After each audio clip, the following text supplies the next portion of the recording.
고린도전서 11장 26절 33절 그리고 10장 16절부터 22절 볼 건데요.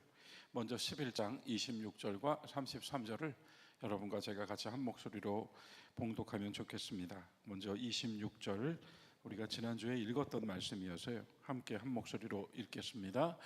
너희가 이 떡을 먹으며 이 잔을 마실 때마다 주의 죽으심을 그가 오실 때까지 전하는 것이니라. 33절 또 같이 읽겠습니다. 그런즉 내 형제들아, 먹으러 모일 때에 서로 기다리라. 귀한 말씀 두 절 보았고요. 이제 10장 가겠습니다. 10장 16절부터 22절까지 한 절씩 교독하여 읽도록 하겠습니다. 마지막은 같이 읽읍시다. 제가 먼저 읽겠습니다. 우리가 축복하는 바 축복의 잔은 그리스도의 피에 참여함이 아니며 우리가 떼는 떡은 그리스도의 몸에 참여함이 아니냐. 떡이 하나요 많은 우리가 한 몸이니 이는 우리가 다 한 떡에 참여함이라. 육신을 따라 난 이스라엘을 보라. 제물을 먹는 자들이 제단에 참여하는 자들이 아니냐. 그런즉 내가 무엇을 말하느냐? 우상의 제물은 무엇이며 우상은 무엇이냐? 무릇 이방인이 제사하는 것은 귀신에게 하는 것이요 하나님께 제사하는 것이 아니니 나는 너희가 귀신과 교제하는 자가 되기를 원하지 아니하노라. 너희가 주의 잔과 귀신의 잔을 겸하여 마시지 못하고 주의 식탁과 귀신의 식탁에 겸하여 참여하지 못하리라. 22절 같이 읽읍시다. 그러면 우리가 주를 노여워하게 하시겠느냐? 우리가 주보다 강한 자냐? 아멘. 굉장히 강한 말씀이 나왔네요. 오늘 찬양은 루디아 여신도회에서 하나님께 올려주시겠습니다.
네, 루디아 여신도 회의 귀한 찬양 감사드립니다.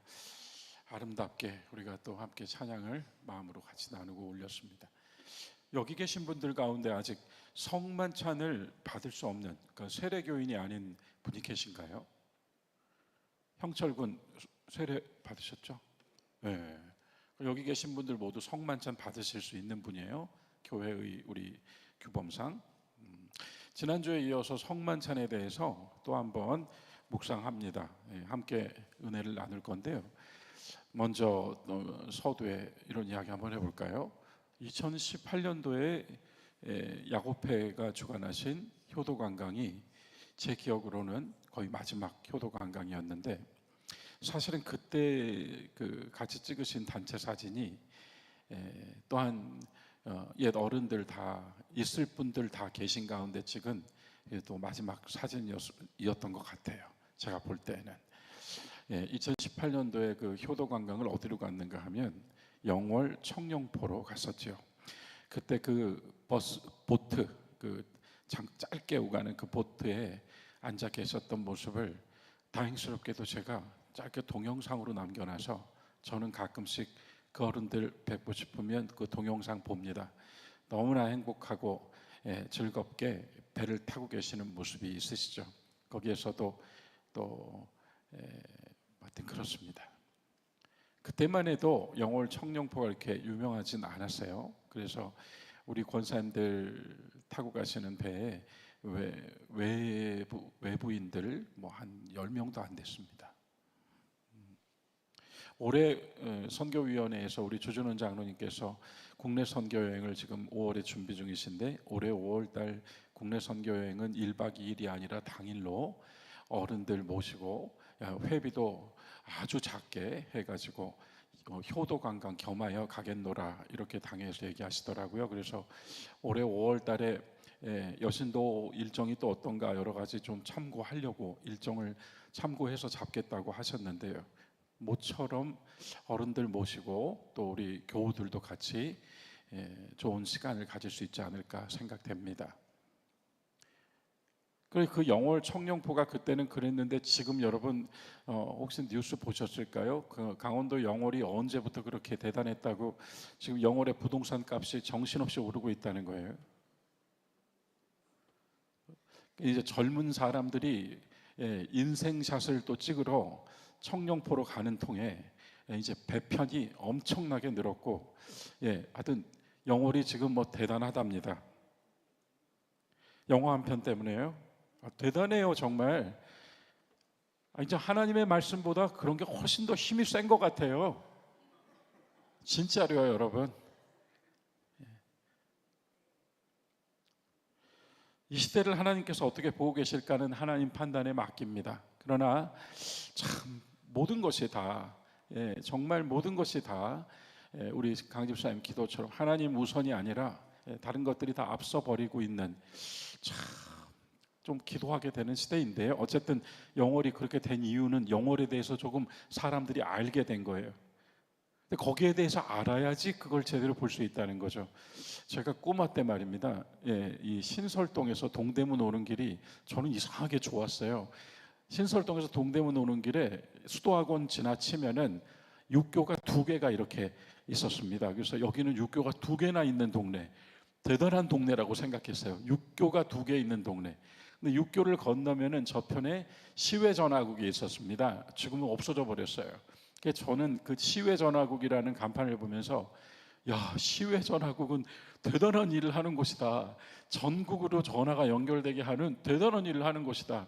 그때 시외전화국은 황토색 건물이었는데요. 좀 주변 건물보다 훨씬 더 컸고 무엇보다도 옥상에 있는 아주 큰 동그란 안테나, 이 동그란 큰 게 있었거든요. 그래서 전국으로 전화를 넣으려면 저런 게 필요하구나 그러고 굉장히 호기심을 가졌던 생각이 납니다. 반대편은 작은 산이 하나 있었는데 그 산 꼭대기에는 태극기가 휘날리고 있었어요. 그래서 이 동네는 또 어떤 동네길래 저렇게 태극기가 휘날릴까? 높이, 아주 높이 태극기가 휘날리고 있었습니다. 지금은 없어졌어요. 그래서 그때 저희는 그 동네를 깃대봉이라고 부른다고 들었습니다. 깃대봉, 태극기가 높이 올라와 있다고 깃대봉이라고. 그래서 여러분 가끔씩 저랑 저희 직원들이랑 교역자들은 기대봉 냉면을 먹으러 갑니다. 그 냉면은 쫄깃쫄깃하고 맛이 좀 다르거든요. 분명히 그 동네가 기대봉이라고 불렸으니까 기대봉 냉면이 만들어졌겠죠. 근데 지금은 그 봉우리를 뭐라고 부르냐면요, 동망봉이라고 부릅니다. 그러니까 그 원뜻을 이제 회복했어요. 기대봉은 이제 깃대가 세워져 있어서 사람들이 기대봉이라고 불렀는데, 그런데 지금은 이제 역사적인 의미를 다시 회복해서 동망봉이라고 부른다고요. 왜 동망봉일까요, 여러분? 혹시 아시는 분 계세요? 왜 동망봉일까요? 뭐 어디서 명답이 들렸는데, 제가 정확하게 듣지를 못해요. 명답은 들렸습니다. 명답은 들렸습니다. 동쪽을 보면서 잊지 못하고 매일 울었던 거죠. 그러면 동쪽을 보면서 잊지 못하고 매일 울었던 사람은 누구일까요, 여러분? 세상에 이런 질문이 어디 있어요? 동쪽 보고 매일 우는 사람이 한둘이 간디? 단종의 왕후였던 정순 왕후였습니다.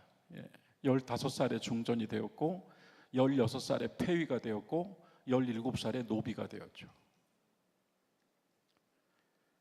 그래서 진짜 1년 2년 사이에 하늘과 땅에서 지옥까지 떨어졌던 어린 왕비였습니다.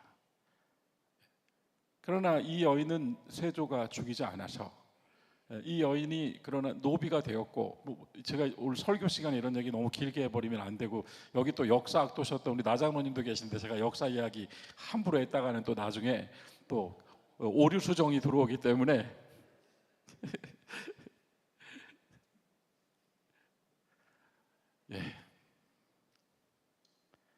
어쨌든 여러분, 놀라운 것은 남편이 그렇게 영월로 이제 유배 가서 거기서 죽고 정순왕후는 82세까지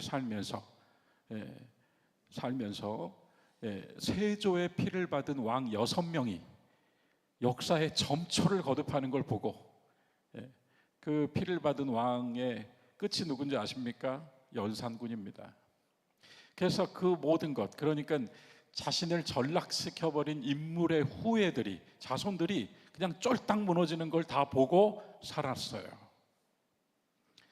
살았어요. 너무 길었습니다. 어떤 한 곳을 가도 거기에 대해서 알고 가면 더 많은 것들이 보이듯, 바로 그 단종의 역사가 지금 여기 창신동, 숭인동, 동망봉에 잔뜩 새겨져 있고, 물론 단종의 역사라기보다는 단종의 부인의 역사가 새겨져 있고, 그러나 바로 그곳에서 영월로 유배 가기 전날 밤 하룻밤을 부인과 자게 해줘서 거기 있던 어느 곳에 가서 거기서 하룻밤을 잤는데, 그날 밤 비가 내렸는데, 꽃이 흩날렸는데 비처럼 내렸다, 이래서 이름도 그렇게 붙여놨어요. 이런 역사를 알고 보면 동네가 달리 보이죠. 긴 얘기를 한 이유는 성만찬을 알고 성만찬을 참여하셔야, 성만찬이 우리에게 메시지를 주고 계시는 것을 우리가 앞으로도 계속 이어갈 수 있고, 오늘 읽으신 말씀처럼 주님 다시 오실 때까지 계속 하십시오 한 것이기 때문에, 이건 주님 다시 오실 때까지, 곧 성만찬의 은혜는 재림과 연결되어 있고, 주님 다시 오실 때 주님이 나는 너를 안다 라고 말씀해 주시는 은혜를 받기 위해 우리는 계속해야만 하는 것입니다. 그런데 그 속에서 말씀이 우리에게 가르쳐준 성만찬의 진정한 의미와 그 안에서 일어나는 역사를 알고 임한다면 우리는 아마도 훨씬 더 많은 은혜를 매월 또는 매주 또는 절기 때 성만찬을 통해서 받을 수가 있을 거예요. 지난주에 제가 고린도전서 11장을 나누면서 성만찬을 받기 전에 먼저 나를 시험하라 라고 하는 말씀이 있었다고 했고요. 그러니까 우리가 우리 자신을 깨끗하게 함으로써 깨끗해진 그 자리에 주님의 살과 피를 담아야 한다고 그랬습니다. 만일 그렇지 않으면 무엇을 먹는다고 했죠? 그대의 죄를 먹는 것이라고 했어요.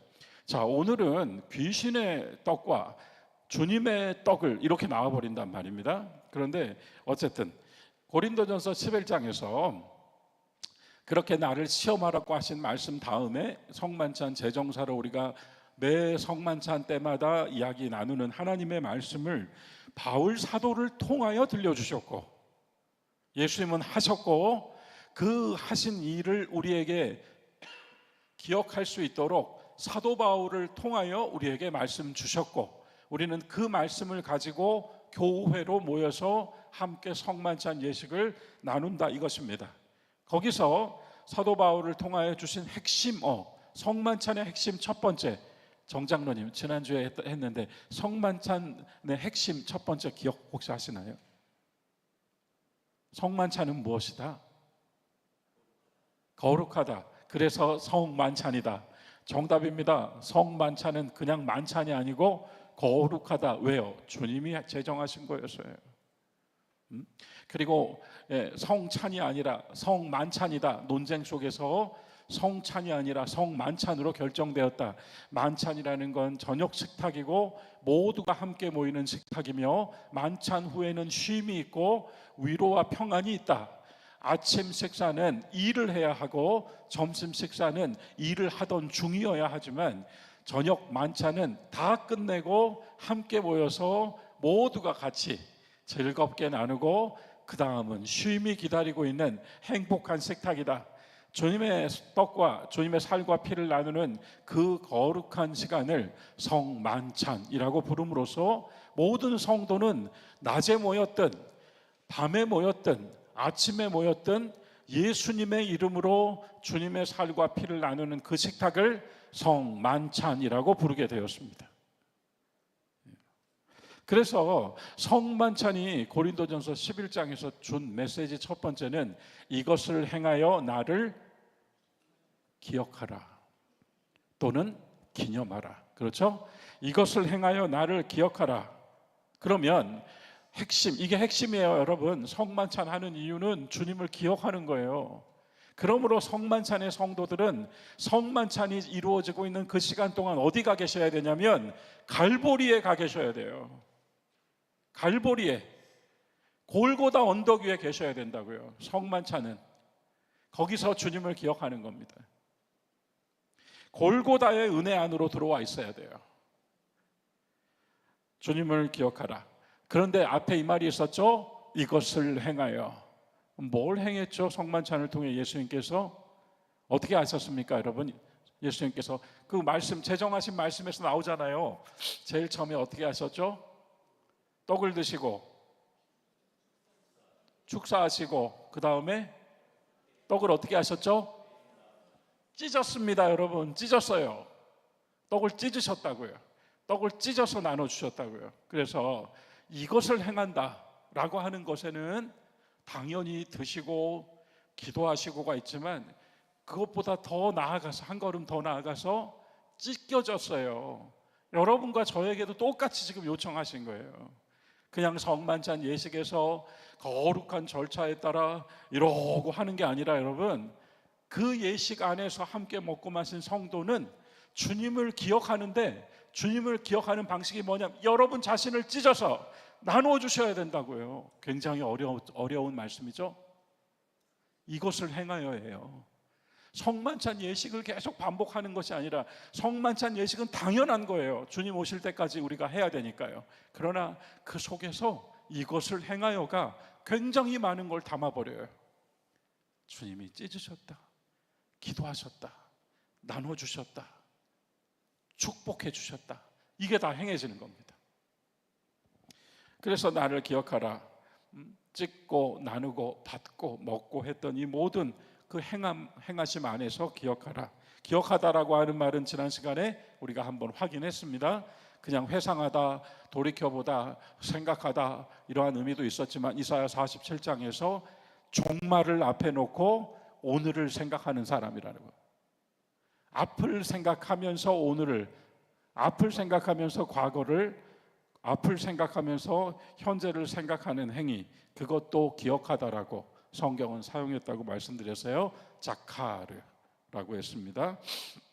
그래서 우리가 사실은 망각하는 존재이고, 우리가 은혜 받았다고 말할지라도 사실은 그 은혜라고 하는 것조차 우리 마음 깊은 곳 서랍 어디에 숨겨놨다가 또 언젠가 꺼낼 수 있는 기회가 오면 한번 꺼내서 보여주고 또 숨겨놓고 또는 넣어놓고 또 그냥 은혜는 까맣게 잊은 채 현실 한복판에서 막 부딪히며 살다가 또 기회가 있으면 꺼내서 보여주고. 여러분, 항상 우리가 뭐 은혜에 취해서 살자 이런 건 아니겠지만 그냥 고백적으로 우리가 하나님을 항상 생각하는가, 우리가 하나님의 은혜를 항상 생각하며 사는가, 거기에 대해서는 우리 모두 각자의 고백이 있습니다. 하나님의 은혜를 결코 잊지 않는다고 말하지만 실은 그렇게 살지 못하는 우리를 위하여 우리에게 직접 오직 하나의 예식, 하나의 절차만을 만들어 주셨는데 그것이 바로 성만찬이요, 그 성만찬을 통하여서 기억하라고 요구하셨습니다.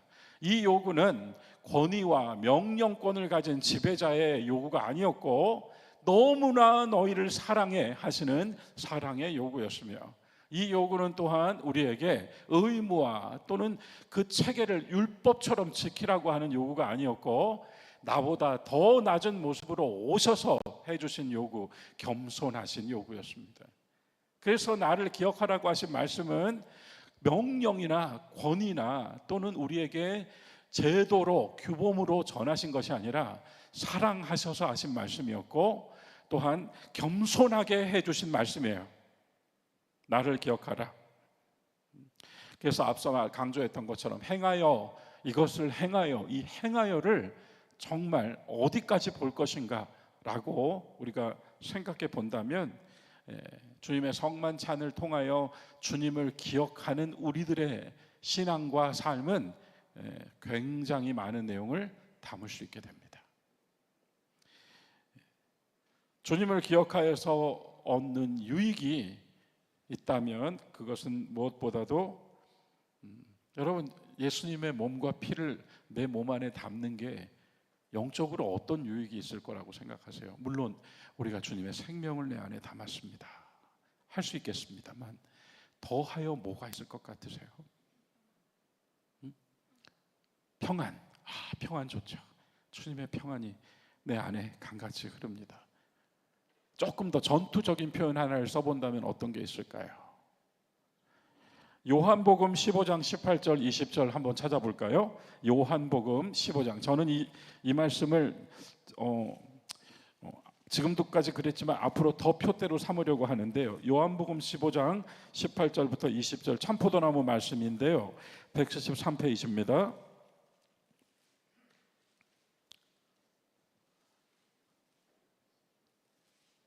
(18절부터) (20절까지) 함께 한 목소리로 읽어보겠습니다.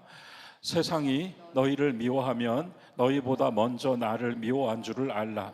너희가 세상에 속하였으면 세상이 자기의 것을 사랑할 것이나 너희는 세상에 속한 자가 아니요 도리어 내가 너희를 세상에서 택하였기 때문에 세상이 너희를 미워하느니라. 내가 너희에게 종이 주인보다 더 크지 못하다 한 말을 기억하라. 사람들이 나를 박해하였은즉 너희도 박해할 것이요 내 말을 지켰은즉 너희 말도 지킬 것이라. 사랑하는 여러분, 우리가 주님의 살과 피를 먹고 마심으로 우리 마음 안에 주님의 생명을 담는 것 당연히 할렐루야고요. 그리고 주님의 평강을 얻는 것 당연히 엄청난 은혜입니다만 요한복음 15장 이 말씀처럼 세상이 더 이상 우리를 그들의 것이라고 말하지 않게 되는 것입니다.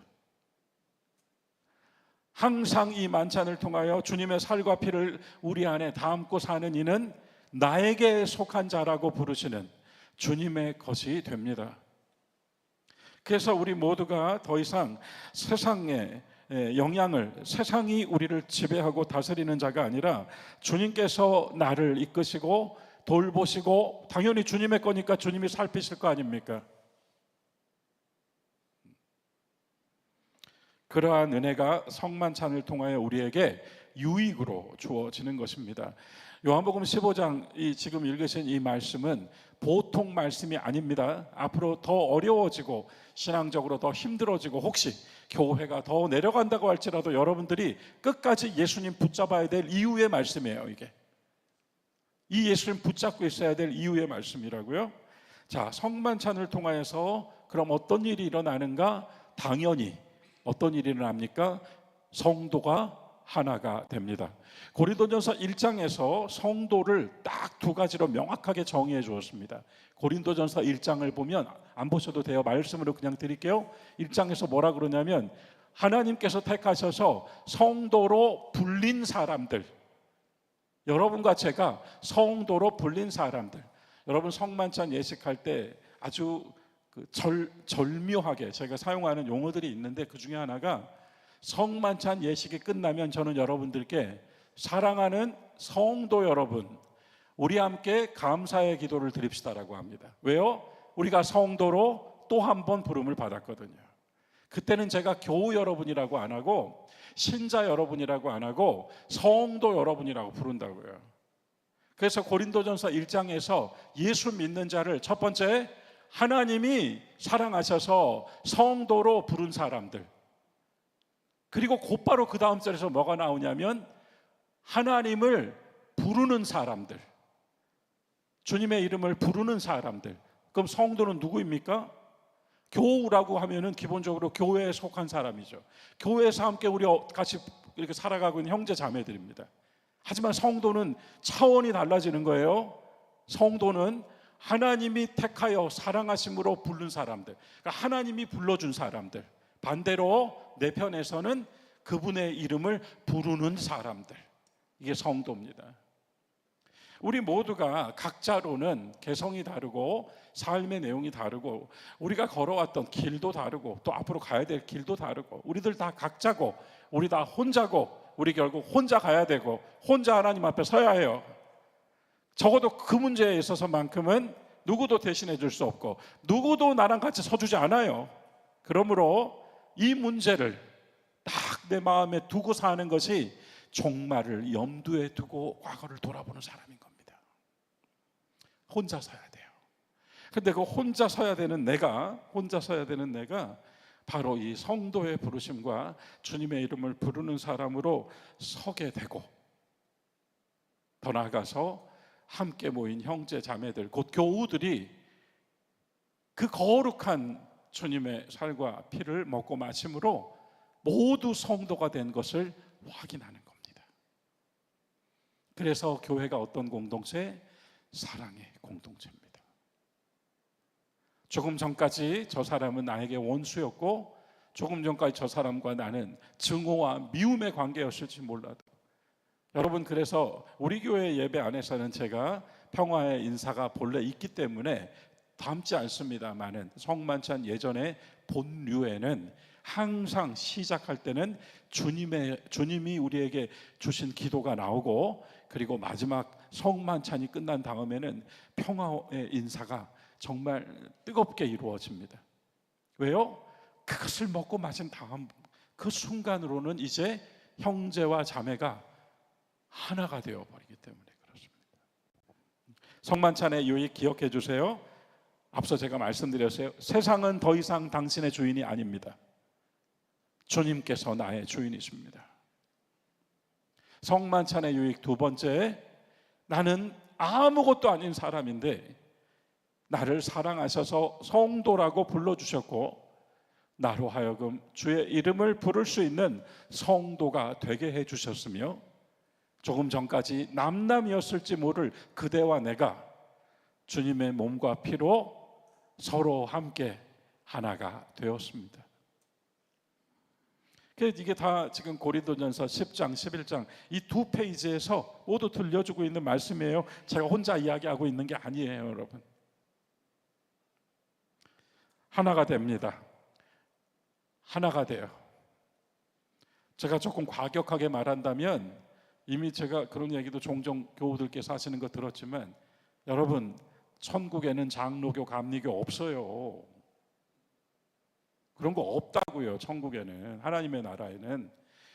고린도전서에 나오잖아요. 나는 개바파 그리스도파. 왜 그런 말 하느냐? 그리스도가 나뉘었느냐? 나 바울이 너를 위해 십자가를 졌더냐? 누구의 이름도 앞세워질 수 없다고 하는 거잖아요. 오직 예수 이름으로. 그런데 개혁신학이, 종교개혁이 위대한 일 하나를 이룬 게 뭔지 아십니까? 비록 우리가 이 땅에서 사는 동안 속하여 있기에 장로교, 감리교, 성결교가 되었지만은 놀랍게도 여러분과 저를 다시 태어나게 해주시는 세례는 장로교회의 이름으로 하지 않고 누구의 이름으로 해요? 예수 그리스도의 이름으로 해요. 이게 저는 놀랍다고 생각합니다. 비록 그 몸을 찢어 나누고 그 몸으로 각자 자기 이름을 앞세우는 우매한 인간의 모임들이 이 땅에 가득하지만 하나님 나라를 위한 하나님의 역사는 여전히 나뉘어지지 않은 예수 그리스도의 이름으로 이루어주고 계신다고요.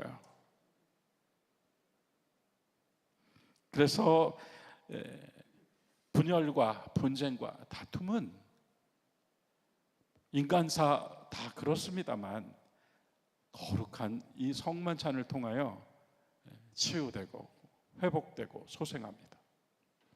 평생 증오했던 관계도 바로 이것을 통하여 용서할 수 있는, 사람과 사람 사이가 용서의 관계로 회복될 수 있는 하늘의 역사가 바로 거룩한 성만찬이다. 이런 이야기도 할 수 있을 것 같아요. 또 이런 것도 얘기할 수 있을 것 같아요. 여러분, 예수님께서 마태복음 18장에서 들려주신 비유 말씀 하나 있죠. 1만 달란트 빚진 사람, 그 1만 달란트를 온전히 환산할 수 없지만 대략 1만 달란트 신학적으로 추정하기에 얼마쯤 될 것 같으세요? 1만 달란트? 네? 예, 뭐 이거는 믿거나 말거나라고 해두시죠. 그냥 추정이니까, 그죠? 1만 달란트 50억 원. 1만 달란트 빚 탕감 받은 자가 말이에요, 용서하지 않았죠? 얼마 빚진 사람 용서하지 않았죠? 100데나리온 빚진 사람 용서 안 해줬어요? 자, 환산하면 100데나리온은 얼마쯤 될까요? 요 참 흥미로운 100데나리온은 얼마쯤 될까요? 50만 원? 놀라지 마십시오, 여러분. 9,000원. 진짜로 9,000원. 50억 원 빚진 것 용서해 준 하나님 사랑받은 사람이 9,000원 빚진 사람한테 넌 나쁜 놈이야.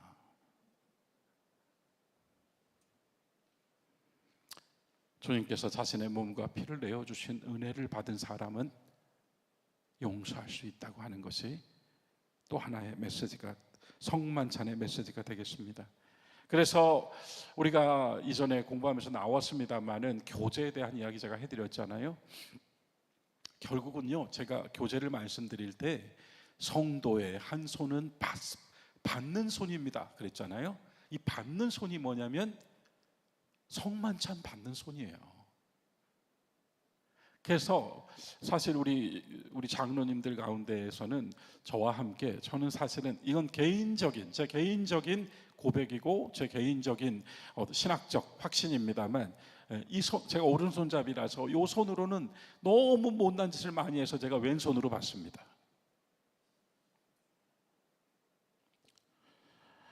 이 한 손, 내가 주님께로부터 받는 손, 성만찬의 은혜를 받는 손,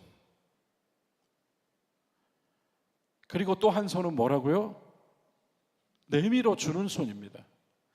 그래서 내 양손이 바깥에서 살 때는 딴 일에 쓰였는데 예수 그리스도의 이름 안에서 주님의 일에 사용돼요.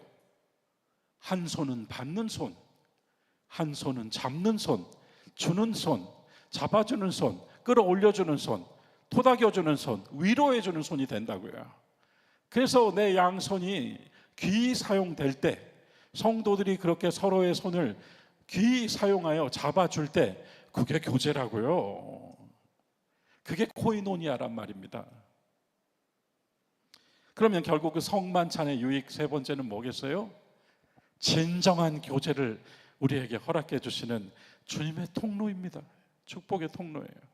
우리는 한 손으로 받고 다른 손으로 잡아줍니다. 그렇게 주님의 은혜와 사랑을 항상 받고 있는 손, 항상 받고 있는 그것을 기억하는 겁니다. 이것을 행하여 나를 기억한다. 제가 아까 이제 시작할 때 영월 청룡포 얘기했으니까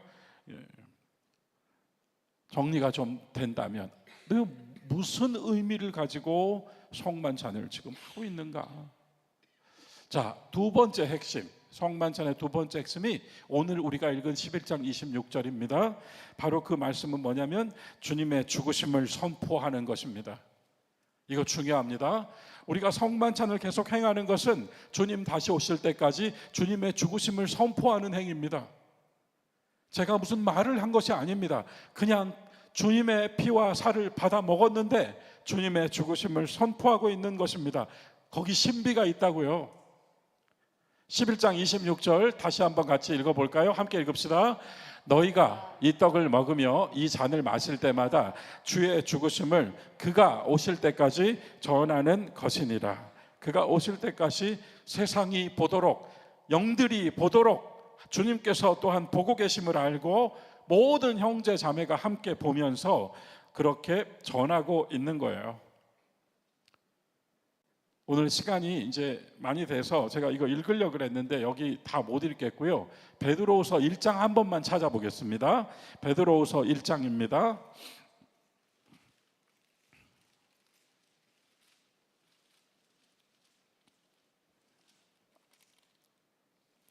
베드로후서 1장 1절부터 11절을 꼭 한번 한번 꼭 읽어보실 기회를 가지시면 좋겠고요.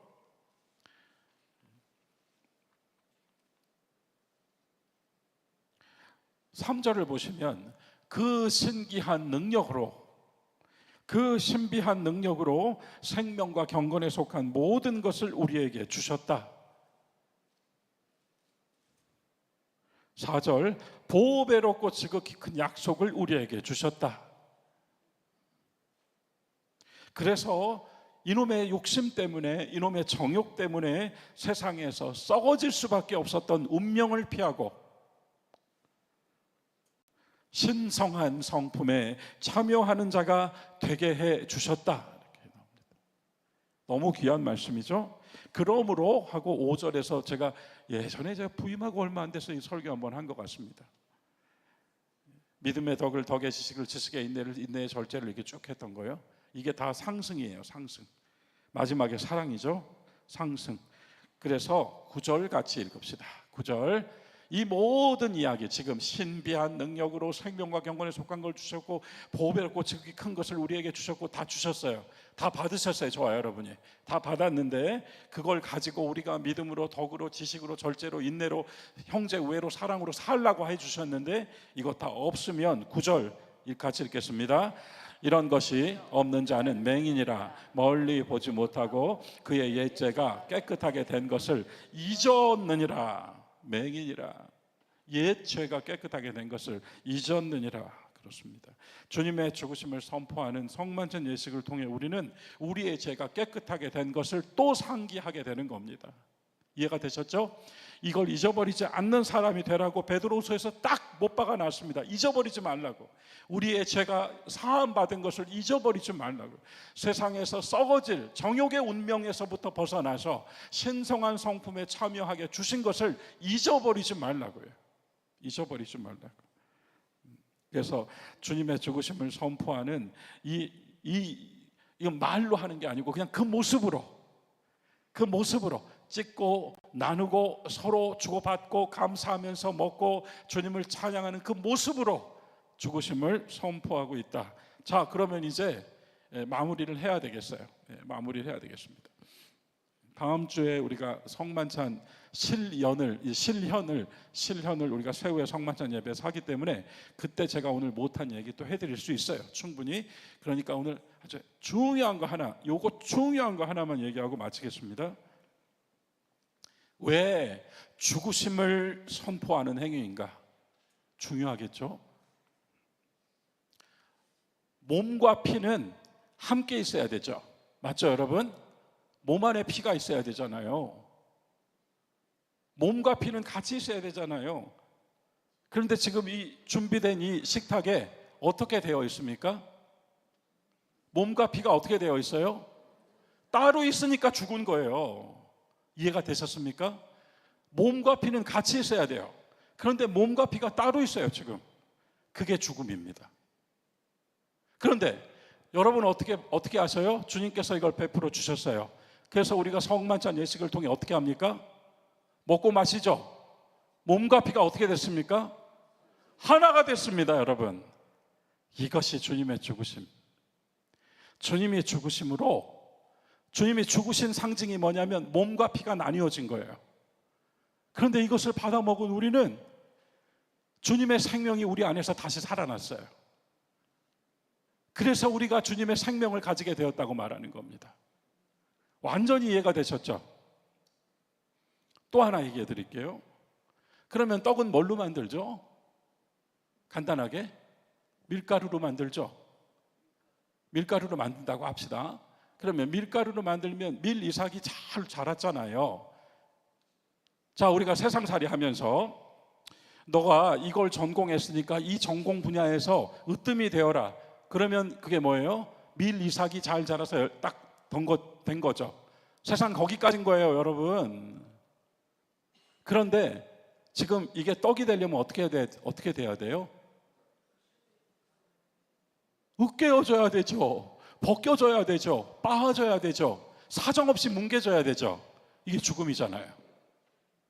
그죠? 밀은 밀 이삭으로 성공이라니까요. 전공한 분야에서 성공하면 되는 거예요. 그런데 죽음은 이게 빻아져야 돼. 포도는 또 어때요? 포도주는 또 어때요? 포도 송이로 성공이잖아요.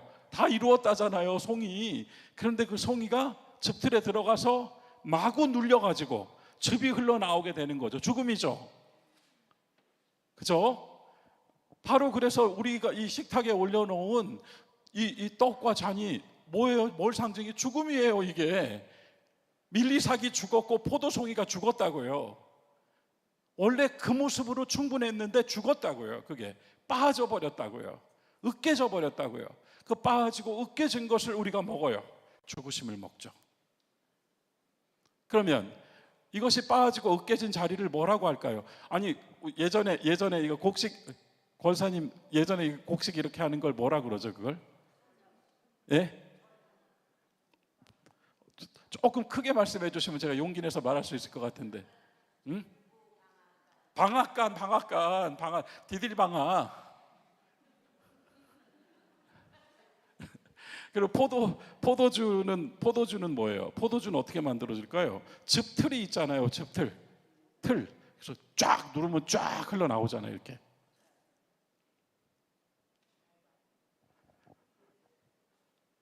저 십자가가 틀입니다. 이해가 되셨어요? 기독교는 어떤 상도 만들지 않습니다. 하나님이 우상을 만들지 말라고, 어떤 상도 새기지 말라고, 사람 모양이든 뭐든 새기지 말라고. 왜 새기지 말라고 그랬어요? 인간은 새기면 그걸 믿어요. 하나님은 그런 걸 원하지 않으셨어요. 아주 십계명의 핵심이잖아요. 앞에 새기지 말라고, 뭐 모양 만들지 말라고. 그런데 딱 하나 적어 있죠. 저거는 섬기라고 주신 것이 아니라 틀이에요. 저기서 으깨졌고 저기서 빠져서 여러분과 제가 그걸 먹어서 주님의 죽으심이 내 안에 들어와서 생명이 되는 틀이라고요, 저게. 그래서 십자가를 바라보는 겁니다. 이해가 탁 되셨죠? 저 십자가는 우리에게 상이 아니에요. 절해야 될 상이 아니라고요. 저거는 틀이에요.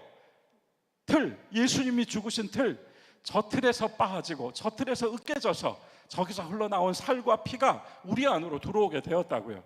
그럼 왜 이게 중요할까요? 여러분과 저는 정욕으로 썩어 죽어야 될 육체일 뿐이었어요. 우리는 죽을 생명이었어요. 그죠? 죽을 생명이었는데 대신 죽은 생명이 들어왔어요. 그죠? 그리고 하나님은 우리가 어떻게 살기를 원해요? 영원히 살기를 원하세요. 영원히 살아야 될 것 안으로 하늘의 생명이 들어왔어요. 저 십자가를 통하여 으깨져 가지고 주님의 죽으심을, 주님 다시 오실 때까지, 그래서 다시 오시는 그날까지 교회는 계속 성만찬해요. 다시 말하면 저녁 식사만 해요. 여러분, 부활의 아침에 예수님께서 제자들 갈릴리 바닷가 가지고 아니 세상에 어떻게 그 요한복음 보시면 아니 어떻게 이럴 수가 있지? 아니 저기 그 물에서 고기잡이 하다가 한 마리도 못 잡고 그래가지고 예수님 때문에 그물이 찢어질 만큼 잡아 올린 다음에 털퍼덕 주저앉아서 죄인입니다, 저를 떠나십시오 해가지고 예수님 제자가 됐던 베드로가 예수님 십자가에서 죽으시고 부활하신 것까지 다 봤는데 갑자기 제자들이랑 같이 모여 앉아가지고 나는 이제 고기 잡으러 갈란다 그러잖아요. 아니, 어떻게 이럴 수가 있지? 거기서 나를 끌어와가지고 여기까지 오게 하셔가지고 부활까지 다 보게 해주셨는데 어떻게 다시 갈릴리로 가겠다는 거지? 그런데 거기서는 어부도 아니었던 제자들까지 모두 어떻게 해요? 나도 따라가련다. 그래서 모두 가잖아요. 왜 이렇게 어리석은 짓을 할까요? 그럴 수 있다는 거죠. 그럴 수 있다는 거예요. 예수님 부활 찬양을 불러놓고도 다시 세상으로 간다고요, 여러분. 잊어버린다고요. 그런데 주님이 그걸 정죄하시는가 하면 그렇지 않고 어떻게 하셨죠? 밤새 고기 한 마리도 못 잡았는데 말씀하신 대로 했더니 고기가 잡혀 올라왔는데 고기를 잔뜩 잡았는데 몇 마리? 153마리. 153마리 그 숫자값 1, 5, 3을 합치면 물고기예요. 익투스. 이 물고기에 익투스 써 있잖아요. 그래서 153마리를 잡아가지고 신나게 올라왔는데 예수님 뭐 하고 계셨죠? 이미 고기를 굽고 계셨죠? 아니 우리는 밤새 잡아가지고 153마리를 가지고 왔더니 이미 예수님은 어디서든지 고기를 가져와가지고 고기를 굽고 계시면서 고기 굽는 냄새가 막 올라오는데 예수님께서 그때 뭐라고 하셨죠? 와서 조반을 먹어라. 아침 식사를 먹을 날이 오는 겁니다. 교회는 주님이 다시 오실 때까지 계속 성만찬을 합니다. 그러나 마침내 그날이 오면 우리는 우매하게 세상으로 가서 나 고기 잡으러 갈란다 하고 또 세상살이를 했지만 그러나 주님의 죽으심을 내 몸 안에 담아서 주님의 생명으로 살고 있는 주님이 아시는 사람들은 어떻게 해요? 정죄하는 것이 아니라 와서 조반을 먹어라. 아침 식사 하실 날을 향해 가는 겁니다. 이것이 부활의 기쁨이었습니다. 부활하신 다음에 하신 기가 막힌 은혜의 말씀이에요. 아침 먹어라. 이제까지 교회는 앞으로도 계속 성만찬하며 주님의 죽으심을 생각할 겁니다. 매번 준비될 때마다 우리는 여기에 빠지고 깨진 것을 올려다 놓고 죽을 수밖에 없었던 예수님의 사랑을 다시 한번 보면서 먹고 마실 겁니다. 우리는 하나님께서 어떤 상도 인정하지 않으셨지만 주님의 죽으심 하나를 우리로 보게 하셔서 그래서 저 틀을 보면서 나를 살려놓으신 갈보리 언덕을 항상 상기하고 그 은혜 안에 살게 해주셨다는 것을 확인합니다. 이것이 기억하는 거예요. 기억하는 것이고 또 하나 뭐라 그랬죠 아까? 주님의 죽으심을 선포하는 거예요. 여러분과 제가 말을 너무 잘해가지고 우리가 주님은 죽으셨습니다 이러고 선포하는 게 아니고 여러분들께서 너무나 겸손하고 떨리는 마음으로 그것을 받아서 두 손으로 이렇게 잡수실 때 죽으심이 선포되는 거라고요. 그러니 예수님의 살과 피를 먹은 사람이 어떻게 그렇게 살 수 있냐 이 말입니다. 예수님의 살과 피를 먹은 사람이 어떻게 미워할 수 있냐 이 말입니다. 여기서부터 우리는 강력한 도전 앞에 서게 되는 거예요. 예수 그리스도의 살과 피를 나누어 준 사람이 어떻게 그 사랑을 실천하지 못할 수 있겠느냐 이 말입니다. 그래서 우리 모두가 다 기억하고 선포하는 자가 되어서 거룩한 살과 피의 은혜를 나누고 사는 겁니다. 더 힘쓰자 하는 겁니다. 못했다가 아니라 더 힘쓰자. 부활의 메시지가 분명히 주고 있어요. 나 다시 고기 잡으러 갈란다. 정죄 안 받았다고요. 아침 먹었다고요. 그래서 성만찬의 은혜 오늘 충분히 많이 나는 것 같아요. 여러분 동망봉을 몰랐을 땐 기대봉이었는데 동망봉을 알고 나니까 정순왕후도 보이고 그러니까 또 궁금해서 찾아보게 되고 찾아보다 보니까 영월 청룡포랑 다 연결되어 있고 알아야 보는 겁니다. 우리가 성만찬을 알아야 성만찬의 은혜를 볼 수 있는 겁니다. 우리를 위하여서 빠지시고 깨지신 예수님을 보셔야만 죽을 수밖에 없었던 내 생명을 위해 죽으신 분이 보이는 것이고 그리고 영원히 살게 해주시기 위해 그 생명을 담아주신 하나님의 사랑이 보이는 겁니다. 우리는 매월 그냥 절차를 밟는 것이 아니라 주님의 죽으심을 선포하고 주님을 기억하는 것입니다. 이 귀한 은혜를 교회에서만 할 수가 있는 거예요. 여러분 놀랍죠? 우리가 집에서 우리 가족들 앉혀놓고 주님의 떡입니다 라고 하는 것은 허락이 되지 않았단 말이에요. 바울 사도를 통해 교회로 모여서, 회중으로 모여서, 우리가 함께 모여서 주님을 기억하라고 하시는 이 말씀을 이루게 하셨습니다. 예수님 역시 부활하신 날 엠마오 제자들과 함께 성만찬을 하셨다 이 말입니다. 이것이 교회의 유익입니다. 이렇게 아름다운 신앙생활 하고 계시는 것 다시 한번 마음 깊은 곳에서 자부심과 긍지 가지시고, 이 땅에서는 여러분 이거 하나도 안 알아주잖아요. 그러니까 아까 요한복음에서 세상이 여러분을 미워할지라도 하신 거예요. 이 땅에서 이런 거 안 알아줘요. 그러나 하늘나라에서는 이걸 가장 귀하게 여겨주고 계신다고요. 여러분과 제가 교회 다니는 거예요. 교회로 함께 신앙하고 있는 거예요. 이 귀한 은혜와 사랑이 용서와 화해와 축복과 평안으로 사랑을 나누어주는 깊은 성령의 교제로 초동교회에서 막 꽃이 펴야 되겠습니다. 오늘 말씀의 은혜가 또 한 주간 여러분과 저에게 큰 영적인 힘이 되고 믿음의 확신이 되기를 간절히 소망합니다. 시간이 많이 되어서 여러분 찬송은 좀 생략하고 12시가 되었거든요. 제가 잠깐 기도하고 주기도문하고 권사님 나중에 후주만 좀 부탁드릴게요. 제가 잠깐 기도하겠습니다. 생명의 주님, 십자가를 보면서 저것이 무엇인지 다 알지 못하였습니다. 이제야 이것을 바로 보았사오니 나를 위해, 내 생명을 위해 찢겨지시고 나의 영생을 위해서 내어주신 주님의 몸과 피를 다시 한번 저 십자가를 통하여 확인합니다.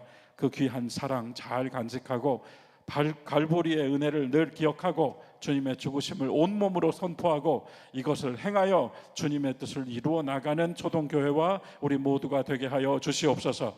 세상은 아무것도 이것을 높이 보지 않을지 모르지만 영의 세계에서는, 하나님의 나라에서는 가장 귀한 것으로 이것을 우리에게 주셔사오니 성만찬의 은혜를 나누는 주님의 성도들과 교회를 축복하시고 하나님의 은혜로 충만하게 하시고 성령의 역사가 넘쳐나게 하시고 말씀의 능력이 나타나게 하시고 성도의 교제가 뜨거운 사랑으로 불타오르게 하여 주시옵소서.